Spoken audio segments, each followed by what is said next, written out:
Votre invité est sénateur de l'Oise et rapporteur de la commission d'enquête sur les pratiques des industriels de l'eau en bouteille. Son rapport est rendu aujourd'hui, Nicolas, avec des révélations explosives sur ce que contiennent les eaux du groupe Nestlé, notamment la marque Perrier, et comment les bactéries repérées dans les sources Perrier nous sont cachées avec la complicité de l'État.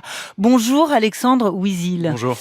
Grâce aux révélations de Radio France et du Monde, on sait depuis l'année dernière que Perrier filtre massivement ces eaux supposées être minérales et naturelles. Or, c'est rigoureusement interdit. Pour que tout le monde puisse nous suivre ce matin, je voudrais qu'on comprenne bien, en quoi c'est une tromperie pour le consommateur ? Bon, écoutez, ça fait des années, en effet, même des dizaines d'années, que les eaux de ces marques, de Nestlé Water, sont traitées. Or, l'inverse de naturel, c'est traité. Donc, lorsque vous achetez une eau minérale naturelle, vous achetez la minéralité et le fait qu'elle est naturelle. Et vous l'achetez cher parce que cette eau minérale naturelle, elle est vendue 100 à 400 fois le prix de l'eau du robinet. Donc, vous avez une fraude lorsque vous traitez vos eaux. Et si vous le traitez, c'est ce que vous avez dit il y a un instant, c'est pas pour rien. C'est parce qu'il y a un problème sur les eaux brutes, sur les eaux à la source. Et le montant de la fraude, quand même, évalué par la DGCCRF, c'est-à-dire la répression des fraudes, c'est plus de 3 milliards d'euros à minima. Donc, on parle d'une fraude massive. Voilà, mais comme on a bien compris, c'est beaucoup plus grave qu'une tromperie pour le consommateur.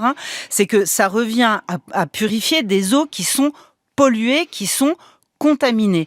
Qu'est-ce qu'on retrouve de pas normal dans ces eaux ? Qu'est-ce qu'on retrouve de dangereux dans ces eaux ? Pour être clair, ce qu'il faut être en effet assez clair là-dessus, vous avez des eaux brutes en effet qui sont contaminées avec des bactéries à l'intérieur, avec Ecce coli, donc des bactéries que les gens connaissent, qui sont des bactéries en effet dangereuses, qui peuvent amener des problèmes. En Espagne, il y a eu déjà des cas graves de contamination avec ce genre de choses. Aujourd'hui, il y a des filtrations qui sont mises en place pour quelque part s'assurer que ces bactéries sont éliminées. Or, les filtrations qui existent aujourd'hui, elles sont considérées comme une fausse sécurité par le rapport de l'Inspection Générale des Affaires Sociales. Pourquoi une fausse sécurité ? Parce qu'elles ne sont pas fiables, ces filtrations ? Parce que si vous voulez, cette eau, elle a besoin d'être traitée comme l'eau du robinet par des filtres à charbon, des lampes à UV. Elle a besoin d'être traitée. Or, elle ne l'est pas parce que aujourd'hui, l'appellation eau minérale naturelle ne fait en sorte qu'elle ne le soit pas et qu'il y a une difficulté de Nestlé à renoncer à cette appellation eau minérale naturelle. Et il y a un rapport des hydrogéologues qui a été mandaté par la préfecture d'Angers et qui dit qu'en effet, sur les eaux brutes, il y a un problème. Il n'y a plus ce qu'on appelle la pureté originelle. Maintenant, sauf que moi, dans votre rapport, quand je lis des bactéries coliformes, entérocoques, E. coli, mais aussi des pesticides, des polluants éternels, il y a un risque sanitaire ? Alors aujourd'hui, ce que je peux vous dire, c'est qu'il y a un contrôle sanitaire renforcé de la part des autorités qui fait en sorte qu'en effet, sur ce qui est commercialisé, il n'y a pas de risque sanitaire, mais il y a un problème. Il y a un problème parce qu'il y a une fausse sécurité. Il y a un problème parce qu'aujourd'hui, en fait, il y a des contrôles, des coups de sonde qui sont faits dans les bouteilles a posteriori dans la production, que normalement ces lots sont retenus, mais que les révélations de Radio France de ce matin le diront aussi, et on l'a constaté dans le rapport, il y a une difficulté à savoir ce qu'ils font des lots. C'est-à-dire qu'on n'a pas une réponse claire sur ce qui est fait des lots. Quand vous dites qu'il y a des lots qui sont retenus, ça veut dire que régulièrement, on demande à Nestlé, donc à la marque Perrier, de détruire des bouteilles contaminées. Tout à fait. Pas des petites quantités. 2 millions de bouteilles, par exemple, il y a quelques années. 2 millions de bouteilles, il y a encore quelques mois, des centaines de milliers. Donc oui, tout à fait. Il y a ce problème-là qui est aujourd'hui sur la table. Voilà. Et juste pour que là aussi, on resitue, il y a eu en France un scandale très grave. En fait, depuis une trentaine d'années, il y a eu plusieurs scandales sanitaires très graves, connus par des marques Nestlé dans le monde entier. Nestlé est présent dans 185 pays. C'est un groupe qui fait presque 100 milliards d'euros de chiffre d'affaires.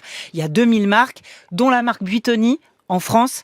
On se souvient des contaminations avec de la matière fécale, donc des bactéries identiques à ce qu'on retrouve dans les sources des eaux minérales. Il y a eu 2 enfants morts, 60 hospitalisés. Ça a été très grave. Mais si vous voulez, c'est pour ça que nous, avec le groupe socialiste, on a décidé de s'intéresser à ce sujet. C'est parce que, en effet, il y a le précédent de Buitoni qu'on a tous en tête. Et donc, on a voulu regarder ce qui se passait. Et moi, il y a un point dont je veux qu'on discute, c'est la manière dont l'État a géré les choses. La manière dont l'État est rentré dans une logique transactionnelle. L'État ne s'est pas comporté comme l'édicteur de la norme, garant de l'intérêt général qu'il doit être. Il est rentré dans une discussion avec Nestlé. Il a dissimulé au grand public cette fraude. L'Élysée est au courant depuis 2022. Le ministère de l'Industrie l'est depuis 2021. Le rapport de l'Inspection Générale des Affaires Sociales a été non publié. C'est une décision ministérielle. J'ai pas réussi à retrouver quel est le ministre qui avait choisi la non-publication, mais pas de publication. Vous avez l'Inspection Générale des Affaires Sociales qui fait un audit après que les révélations arrivent au ministère en 2021 et ils oublient le site de Vergès. Donc vous voyez, le site de Vergès, c'est là où sont forés Pardon, vous avez raison. les eaux de Nestlé.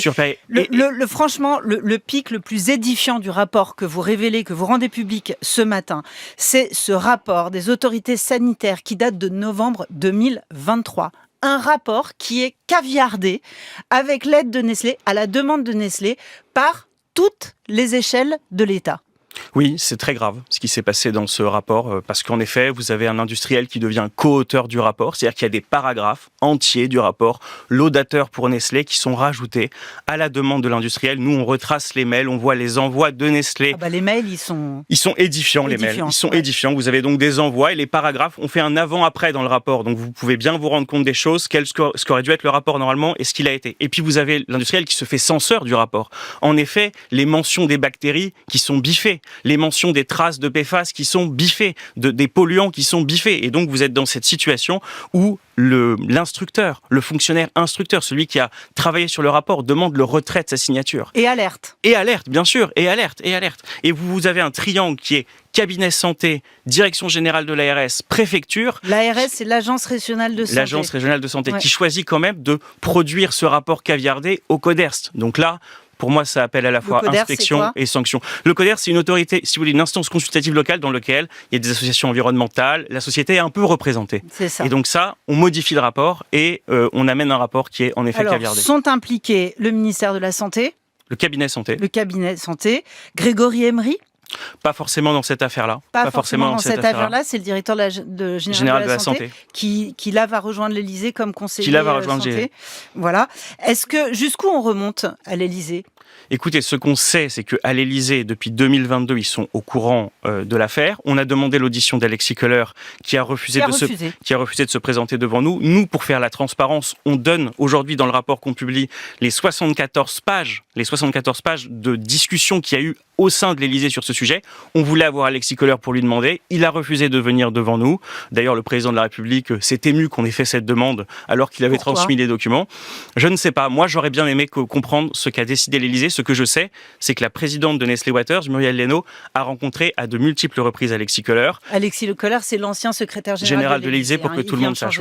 Et ce que je veux dire quand même, c'est parce que c'est un point important. Heureusement qu'il y a eu la presse dans cette affaire. Heureusement qu'il y a eu des lanceurs d'alerte qui ont eu la conscience au sein de l'État que ce qui se passait n'était pas normal. Je voudrais qu'on en dise un mot des lanceurs d'alerte, parce qu'il y a un mois, à ce même micro, monsieur le sénateur, j'ai reçu une lanceuse d'alerte dont la vie a été littéralement bousillée. C'est une femme qui a passé une vingtaine d'années chez Nestlé, qui était responsable justement des questions de sécurité et santé et alimentaire, et qui s'est battue pour révéler. Elle a publié un livre au Seuil pour raconter le calvaire de ce qu'elle a vécu. Et son ouvrage se termine sur cette phrase: qui va oser s'attaquer à Nestlé ?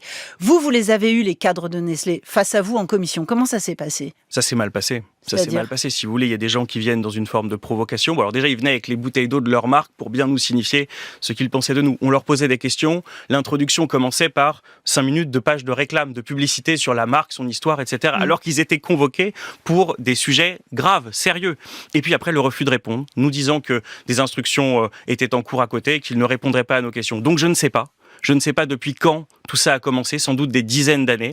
Je sais par contre qu'aucune enquête interne, ça ils nous l'ont dit sur place, aucune enquête interne n'a été diligentée pour comprendre la chaîne de responsabilité, ce qui s'était passé. Donc il n'y a même pas la conscience en leur sein de ce qui s'est passé. Et puis finalement, voyant que les choses se passaient très mal, on a demandé la convocation du directeur général de Nestlé, Monde.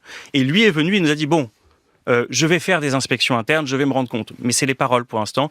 On attend toujours les actes et en effet, c'est compliqué avec Nestlé. Vous êtes inquiet ? Vous avez peur d'un accident sanitaire ? En tout cas, je pense qu'il y a moyen de plus sécuriser les choses. Il faut traiter les eaux si elles ont un problème. On ne peut pas jouer comme ça avec des destructions a posteriori. Je trouve que c'est pas suffisamment sécurisant. Alexandre Ouizil, je vous remercie. Merci à vous.